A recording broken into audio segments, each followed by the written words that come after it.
So right from the onset, you can tell that this is a Yamaha R series bike. I mean, just look at it. From the untrained eye, you could easily mistake this for an R7, an R1, and in the black colour, I think it just looks absolutely stupendous. It's a fantastic looking bit of kit that looks fast when it's even at standstill.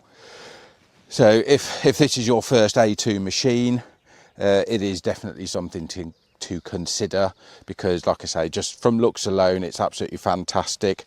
The build quality of this machine is not bad. You know, it's not the best, granted. It's certainly not up there with the likes of Honda, who pride themselves on their build quality.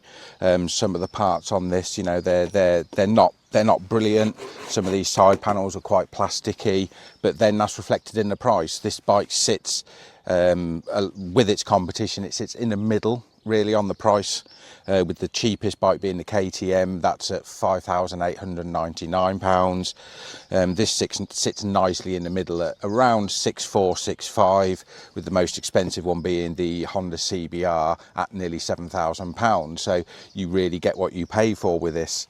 I think how it makes you feel when you walk up to this bike, I think if you've just done your A2 and you've come off a 125 onto this, I mean, how happy are you going to be? You've got 42 brake horsepower to play with on a bike that looks like an R1. It's fantastic. I wish they had these kind of things around when I was going through my early stages of motorcycling, because, I mean, look at it, it's brilliant. It's not a patch on the Aprilia RS457, to be fair. I mean, that looks like a factory MotoGP machine, but what Yamaha have done with this is slotted it perfectly into their R line and just made it work. I think, yeah, it's fantastic. It's the kind of bike that you park up, you walk away, and you always do that look back, because it's, yeah, you know, it's very, very good. So ergonomics of the machine then, actually really good. So I'm 5'8", I am 85-ish kilos, and then 85-ish kilos. And when we sit on the bike, it's actually really comfortable place to be. The riding triangle, so from bars to bum to the feet, actually really nice. Although the clip-ons sit below the triple clamp, it actually feels like it's got quite a low seat, quite high bar, so it's quite comfortable. You're a bit upright. It doesn't have a really super aggressive riding position. The seat height on this is 780mm, or just over 30 inches, and I've got a 32-inch inseam. So as we can see, feet on the floor, I've got a nice bend in the leg, but when I bring them up onto the pegs, the knees aren't too high. If you're a 6 foot plus, then yeah, you probably will struggle on something like this, but then it's a small capacity bike, so you know, it's not designed really for big people. So that's your own fault, shouldn't have grown so much. And the riding position when you're actually free rolling, as we are, is, again, it's super comfortable. It has a lovely padded seat, so you can do long distance. I mean, it's a sports bike, it's not going to be as comfortable as, you know, your Triumph Bonnevilles, your Harley Davidsons, BMW GS's and so on, because it is a sports machine, but it's very comfortable for what it is. You can do a lot of mileage on it. The screen is, as you can see here, slightly raised, so the wind protection is not bad. You could get a higher screen, because you do find that the wind comes up and it kind of gets you right in the face when you're sat upright. But of course, you know, if you move your bum to the back of the seat, get your head down, it is straight over the top. So if you are having a sportier ride, the wind protection is absolutely fine. It's got a lovely big pillion seat with some good pegs on there that are a good height. I've never had anybody on the back of this, so I don't know what it's like to sit on the back, but it certainly looks comfortable enough. And as we can see by the screen, we've got lots and lots of information. It's not a TFT screen, but then that's reflected in the price of the bike. You know, they keep the price down by trying to make it open to people with a smaller budget, I guess. So you're not going to see a TFT screen, but we've got a good rev counter, very clear speedo gear indicator, time, temperature, and importantly, a fuel gauge, which is missing from a lot of bikes nowadays. You don't seem to get a fuel gauge. You have to, you know, refuel the bike and then reset the trip and learn when the petrol light's going to come on. So the readout is nice, it's clear, it's big enough, it does the job. The switch gear on the bike as well is easy to access. You've got flash high beams, up and down, horn, indicators that are not auto cancelling. You have to cancel them yourselves, and then you can't see it unfortunately because my phone's in the way. But a starter button and power on off on the right hand side. But the switch gear itself feels well built, it's meaningful, it's very, very good. Long distance riding, I've been sat on this bike before now for probably 2 hours at a time. This is my own bike, it's not borrowed or rented from a dealership, which is why I'm doing a review on a 2023 machine, not a 26. But you can do long periods of time in the saddle, and again, it's a sports bike, it's not a Harley Davidson, it's not that comfortable, but you can get away with it, it's fine. So let's briefly talk about the competition. The Ninja 500 was sitting proudly at the top of this class for a long time with its great power delivery, good looks and pretty good build quality. The Aprilia RS-457 came and knocked it off its perch because it had more power, much better looks, and it had an electronic suite that the Ninja just did not have. Then came the RC390, the KTM 390. Again, it had a brilliant electronic suite, a 6-axis IMU, but it was a very, very track-focused bike. So it kind of lost out in real world scenarios, and my own personal preference is it's by far the ugliest in the class.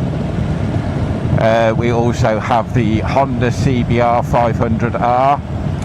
What this did have, of course, was Honda's amazing reliability, brilliant build quality, good use of very premium parts, but it was also the heaviest in class without the most power, so it was the slowest. I can hear a lot of you screaming now, you know, what about the ZX4RR?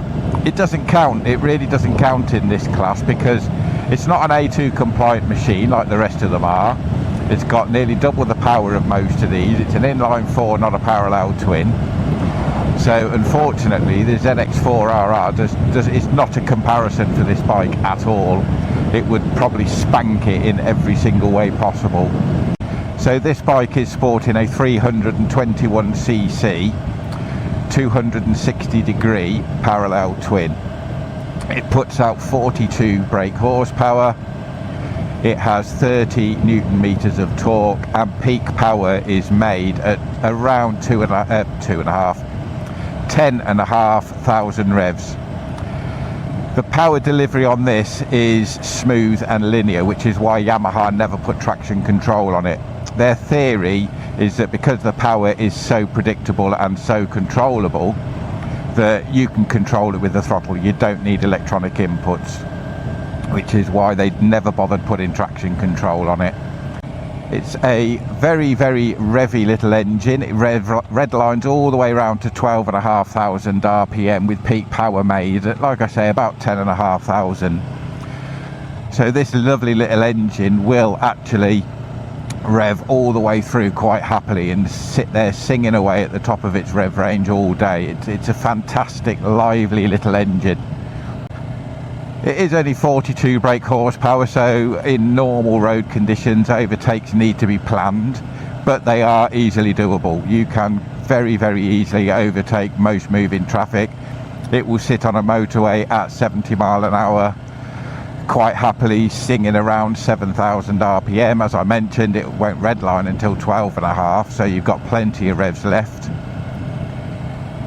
For normal everyday use, the engine is absolutely sweet as a nut. The power and torque curve on it is smooth and linear, there's no surprises. As I've mentioned, peak power is made very, very high up because it is a super sport machine. It likes to be revved. It is a absolute sweet as a nut engine. My only criticism of the engine is actually the standard exhaust. It just makes it sound flat and boring.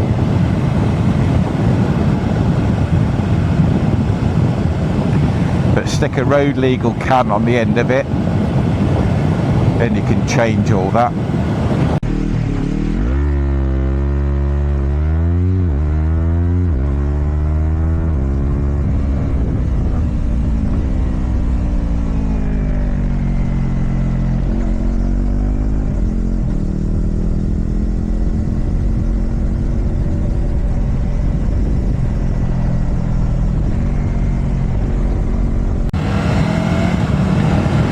So although this is the smallest capacity and the lowest power of all of its competitors, it is also the lightest of all of its competitors, which means you can actually chuck it around very, very nicely indeed.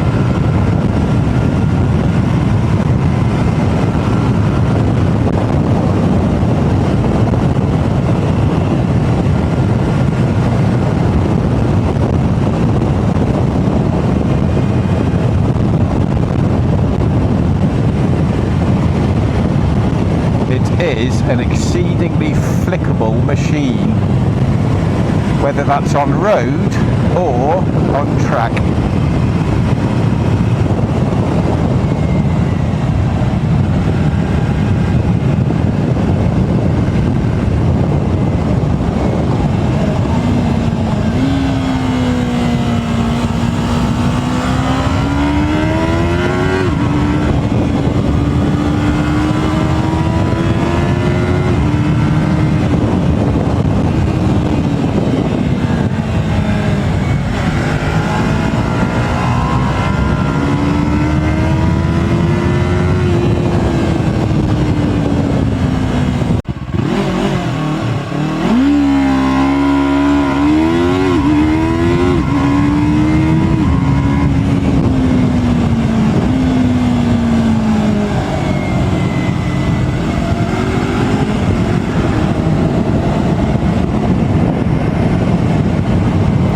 So because of the lightweight nature of this machine, it is significantly lighter than most of its competition. I think only the KTM RC390 is lighter than this one.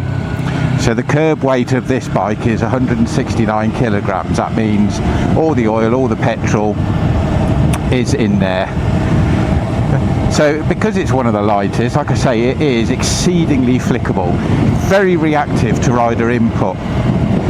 And that's true whether it's on the road like we are today, a nice twisty back lane, or whether it's going around the track. I have taken this one round Mallory Park and it was an absolute hoot and a half. It was brilliant. It was confidence inspiring.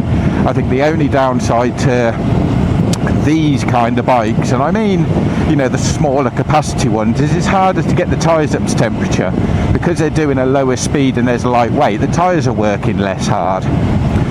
What that also means, though, on the flip side, is that through normal road riding, like today, the tyres I've got on this at the moment are Michelin Road 6. I've had them on there now for well over 1,000 miles and they barely look worn.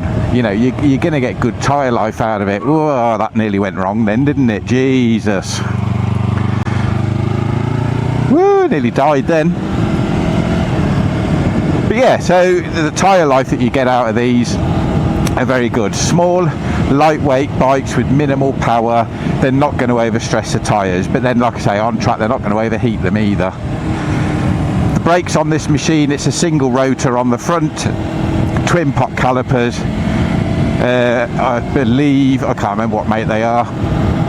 It's Yamaha's own anyway. I don't know what they use, whether it's, I think it might be Takiko. But the brakes front and rear, it's ABS fitted as standard on these, and if we do a 3-finger brake from 50 miles per hour, absolutely no problems there. But actually that was better than I thought. But you do have to squeeze the lever. You really do have to pull that lever in. If you're doing light squeezes like you would do on a much better braking system, you would get better braking with less effort. this takes a bit of effort to pull it in, and that was only front brake. I didn't even touch the back brake, didn't need to. The chassis on this is very, very good. You get really good feedback, you know what the bike's doing, but it is 2015 technology. Yamaha haven't really changed this bike other than cosmetics since its introduction in 2015. So it is quite old technology, but it worked so well then that it still works well today. So handling, braking wise, it's really, really good. It's really competent. You are going to learn a lot from this machine, definitely.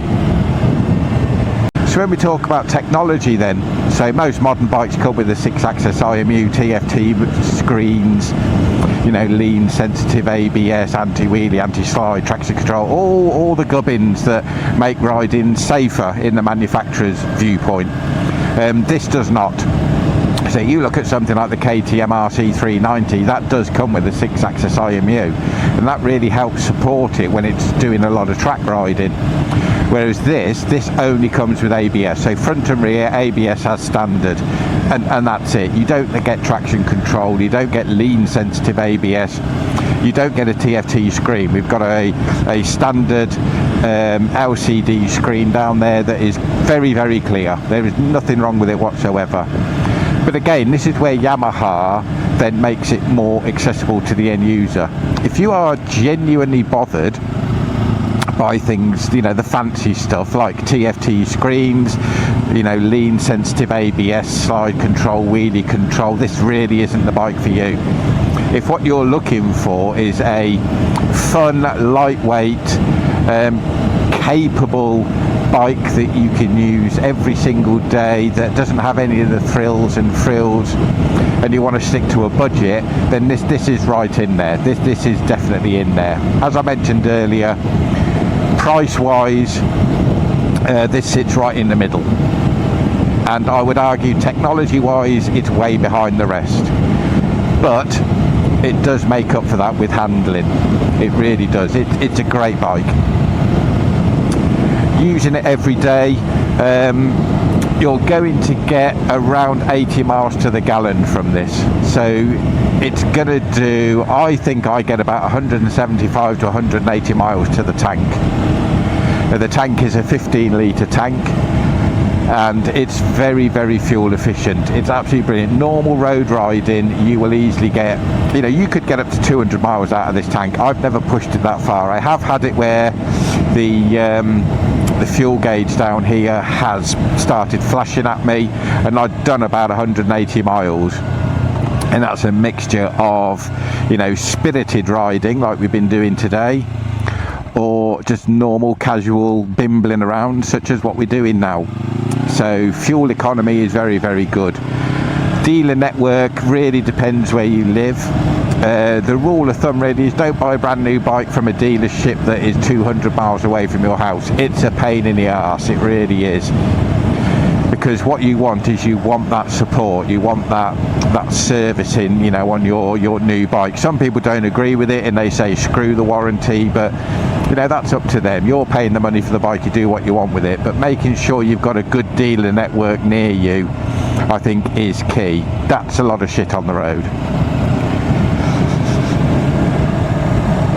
Servicing cost for this, so this is every 6,000 miles it needs a service, which if you use one of these every single day and you're covering 12,000 miles a year, you're going to be servicing it twice a year. But depending where you take it to, that could be as little as 150 UK pounds. And it's very simple servicing. You know, once your warranty's gone, if you want to do it yourself, it's a simple oil change. You know, it's a fairly basic engine, you can get away with it. I've already mentioned about tyres and tyre performance, depending what you put on this, and there's lots to choose from.